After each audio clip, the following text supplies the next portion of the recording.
This is the Global Podcast Network, where executives and professionals connect, share, and inspire. Stay tuned for the conversations that drive success.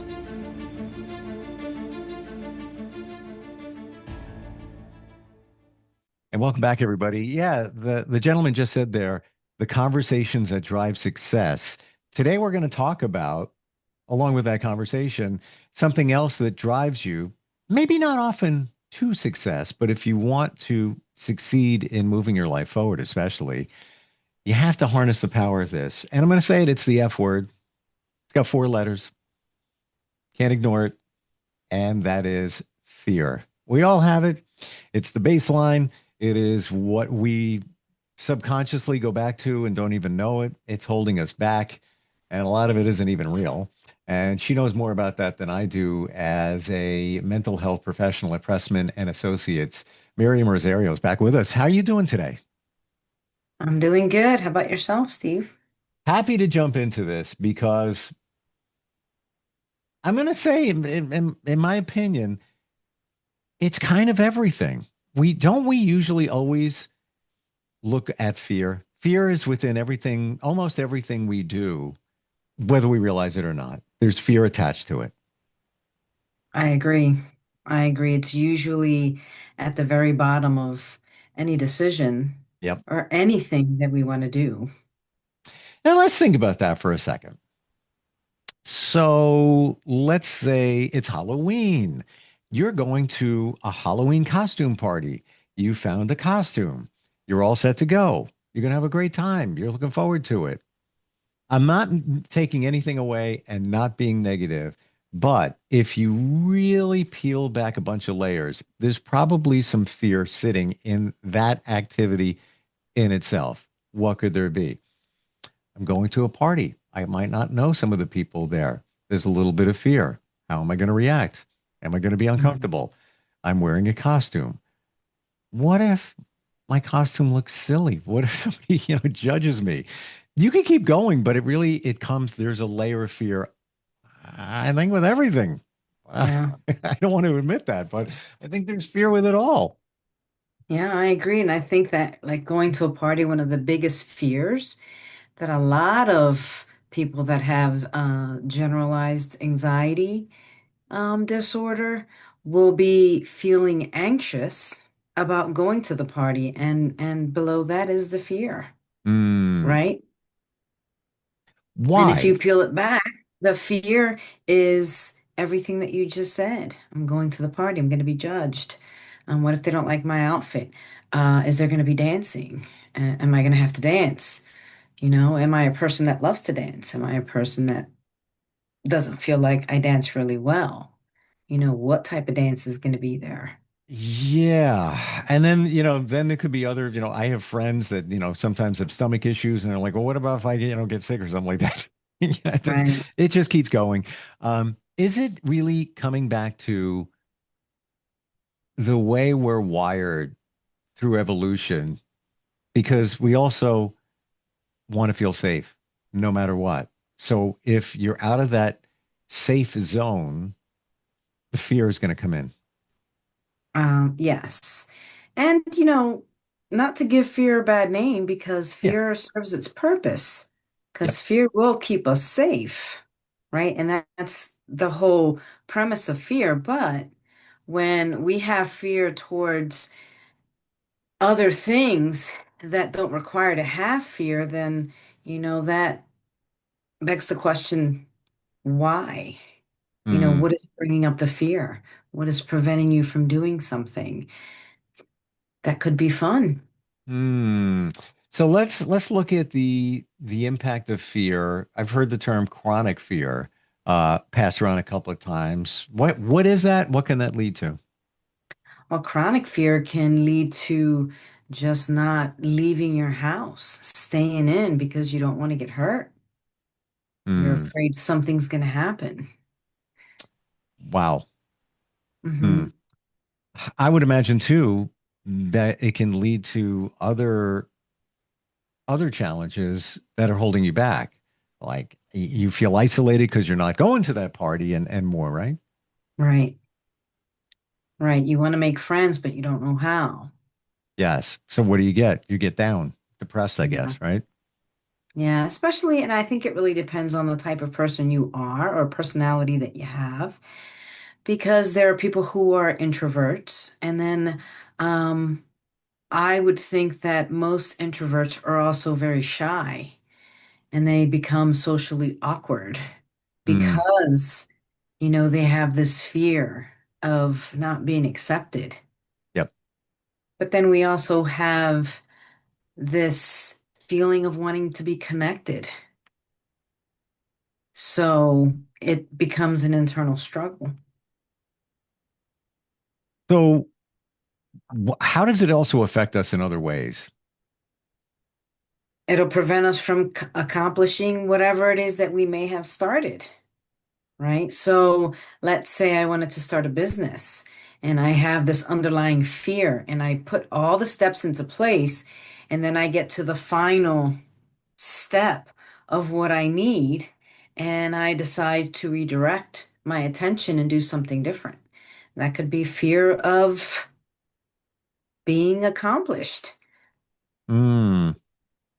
Well, I didn't even think about that. There's fear of failure. There could be fear of success. Mm-hmm. Wow. Hmm. What happens when somebody's experiencing fear, in terms of the physical aspects of the body?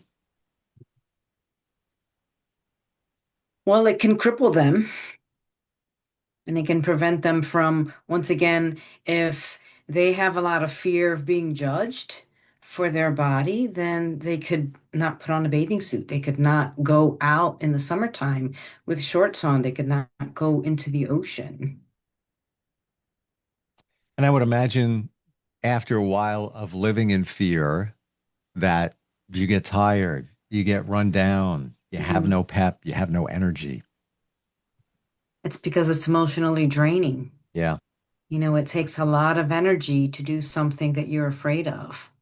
So we're going to talk in a few about what we can do about fear, but I wonder, is fear the same thing as worry? That's a good question. That is a really good question. Because when somebody says, yeah, I'm worried about this, what are you ultimately saying? Yeah, I guess. I don't know. You have a fear if you're worrying. I think there's an underlying um, premise of fear when you're worrying. I think that when you're worrying, you're not being present to the moment, right? Yeah, So it really depends on what you're worrying about and then what that fear is connected to. gotcha. Yeah. And then we mentioned anxiety before. Chicken or the egg here? Like, does fear come after anxiety or the other way around? I think fear comes first Mm. because it creates the anxiety. It's it's challenging, but I've often heard, and go with that acronym, false evidence appearing real. I've heard this over and over years. They've done studies, polls, research, and it always sits around 90 something percent, like 91%, that Mhm. 91% of the things that we fear never materialize, never take place. You're fearful and you're wasting your time and you're also wasting your energy. What are your thoughts? I believe that. I mean, what we think then really becomes a reality to us until we go through the process of whatever it is that we're fearing. See, examples work better than hypotheticals because the conversation then becomes clearer because we can get lost in the hypotheticals, right? Mm, So, for example, I did some leadership development when I was younger. And one of the things that we did as part of the leadership development was we jumped off of trees. We did adventure courses. And so, as part of doing the adventure course, you have yourself where you decide whether you're going to do this event. And then you have the team that you have, which are the belay people, right? Who are going to be holding you up and supporting you, right? Mm. I'm not sure if you've ever done an adventures course, but usually these events start off and they are like 36 feet above the ground in the trees, right? And so this is a challenge. So this is a physical challenge.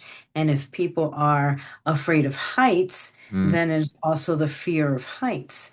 So this is the epitome of stepping out of your comfort zone and challenging yourself, right? And so through the process of then, okay, I'm going to go up, I'm going to climb this tree, I'm going to get to the top. And let's say the event is like a high Y, which is, if you look at it on an air view, you'll see the letter Y. So you'll have a partner with you. You'll go up the individual poles together while you're attached to a harness and you have your team holding on to you, belaying you, right? You get to the top and you have to communicate and you have to walk on these wires to the middle and then connect to the middle and figure out how you're going to get from the middle to the third pole. In the meantime, you have people communicating with you and you are being challenged in every which way, right? I have fear and anxiety just hearing that. Like, and doing the visualization of that, how that must have been, what that must have felt like. And there's so many different emotions going on there because you got to Yes. do it, number one. Number two, if you freak out, you're going to be judged. You have a fear of judgment, fear of failing there. Yes. There's many different things going on there. Hmm. Right, but everybody's watching you. Now, that That's what I'm particular saying. event, yeah, that particular event is very difficult. And you really need to, I believe, be very tall, because I'm short, in order to be able to connect to one another to get to the third pole, right? Um, Now you have an event like it's called the Pamper Pole, where you just climb up to the pole and you're there by yourself. And at the very top, there's a disc that swivels. And so the thing that you need to do is get to the top, stand on the disc, turn around and face, there's a rope hanging. So you have to face the rope. And what you need to do at this point is just jump off and hit the rope, right? Now, the whole time you're doing this, you have your team belaying you, so they're supporting you. And the idea is that when you're going up and doing these events, that your team, their job is to support you through it because every single person is going to get their turn. Now, once you do it, the best part of the event is actually jumping off From because from how high? 36 feet up above the ground. Yeah. And it's the best part because then you let go. You're taking the leap, right? You hit you hit the rope and then your team is slowly lowering you down. Now you no longer feel whatever it is that you were feeling as you were climbing. Now myself, I am terrified of heights, but it's a challenge that I put myself through because I believe it's important to at least once a year do something to scare yourself Hmm. in order to remember that you're alive. And also, would you say to help you grow? Yes. Because if you never break out of that comfort zone, there's going to be no growth. And whether you want to admit it or not, all of us, we need to. We need to move forward. We need to confront. I The fear thing, I get it. It's real. And I think it's also the mindset too. Because if Yes. you didn't have the right mindset, climbing up and doing all of that, then jumping 36 feet off the ground, relying on others is another one there. Um, if you Yeah. don't have the mindset, you wouldn't have been you wouldn't have even walked in that park, that area. And that whole scenario is a metaphor because when we have fear, what we need to remember is that we're not alone. We can reach out for help and we can get a lot further if we allow someone else to help us. And that's the whole process of facing your fear. And when it comes to mental health and having a fear that is crippling you and preventing you from growing, then the impact of it psychologically, there's no growth and you'll Hmm. stay exactly where you are. And I agree with you, and my friends and I have this phrase, embrace discomfort, Hmm. face your fear, essentially, you know, and it's not easy. And it's funny, I've hung with some last night. We were even actually, honestly, truly, we were talking about a lot of this and embracing the discomfort. And then as everybody's talking, I'm thinking about this, and I have some stuff coming up next week, and soon starting some new things, a new networking group and everything. And I'm thinking, well, let's put it off in my mind. Let's put it off for another week because, I want it to be perfect when we start it, but I'm going to be deflected. I got other things going on, blah, blah, blah. And I'm like, stop it. You have a fear that it's not going to go well because you have other things going on.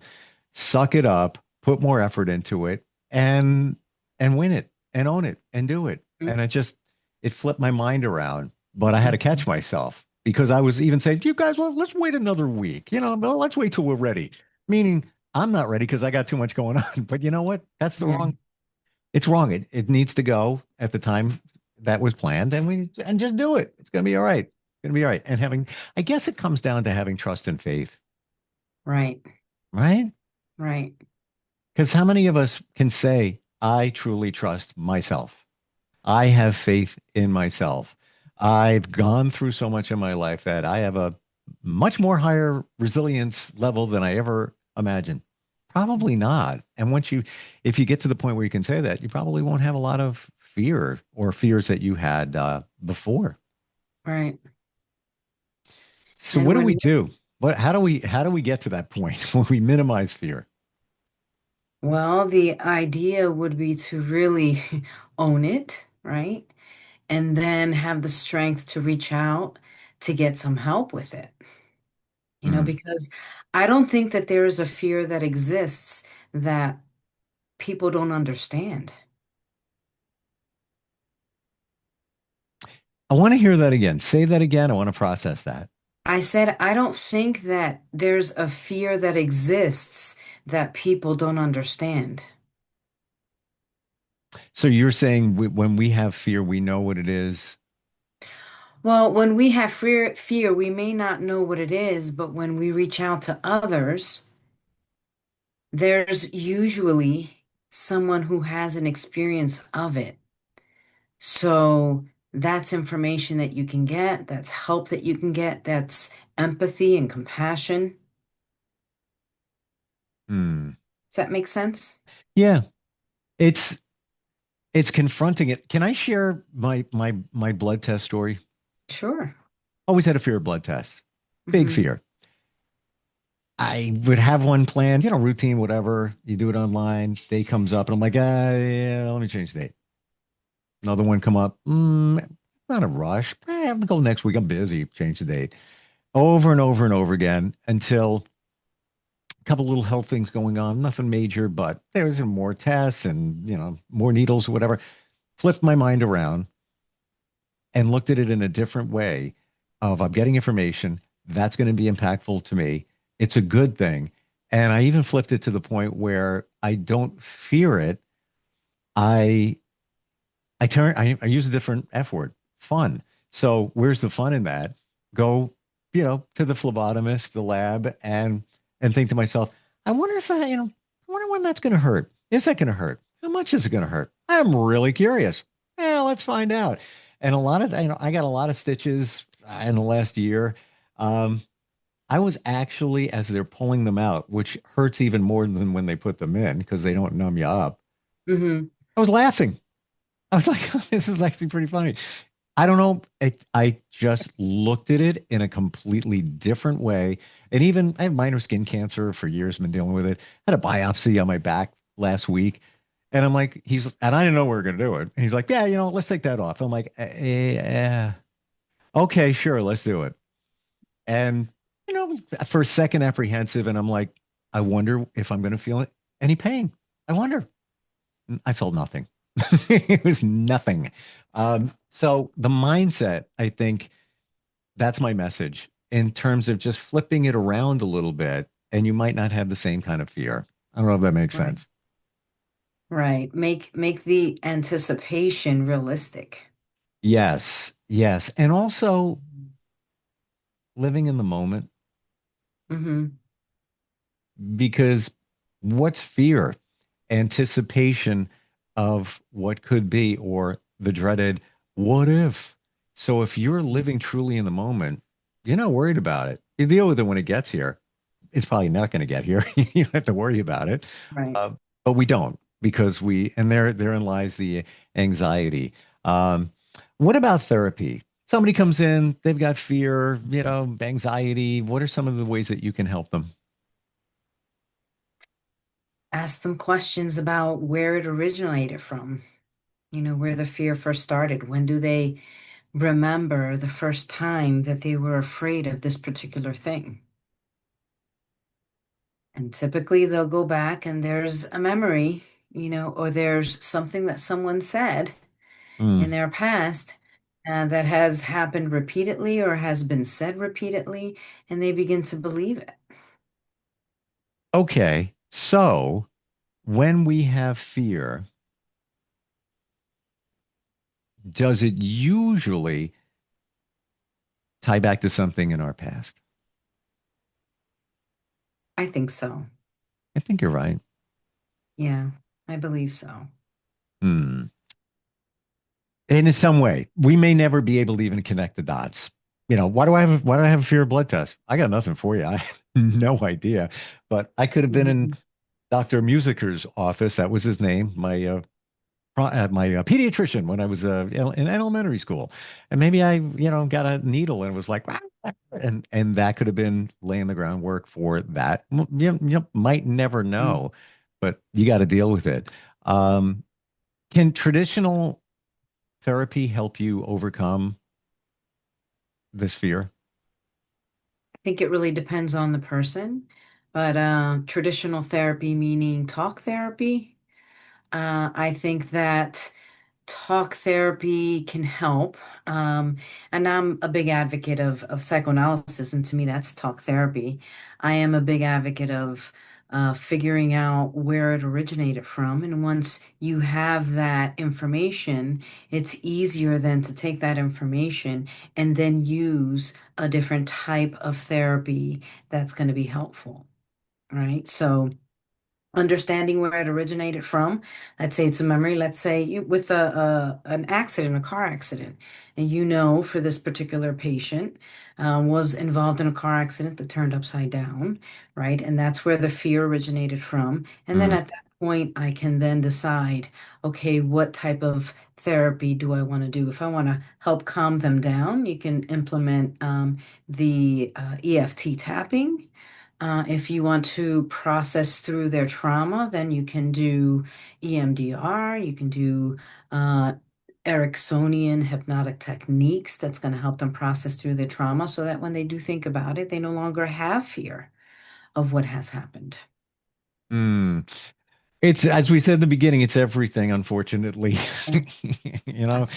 and I guess like you said too, it can be a good thing, and Mhm. it's in us to protect us. We just need to manage it or deal with it through therapy and working with somebody like yourself. How do we find you, Miriam? What's the best way? You can go to www.pippna.com or you can call 856-548-9557. Going to a party tonight. I have no fear. My costume will go over well. It'll go fine. Me too. Oh yeah, okay. What are you gonna be? I'm not sure yet. I was thinking about either being a schoolgirl or a cowgirl. Okay. Either I'm be not sure. Either be Yeah. cool. I got this dumb costume I got years ago.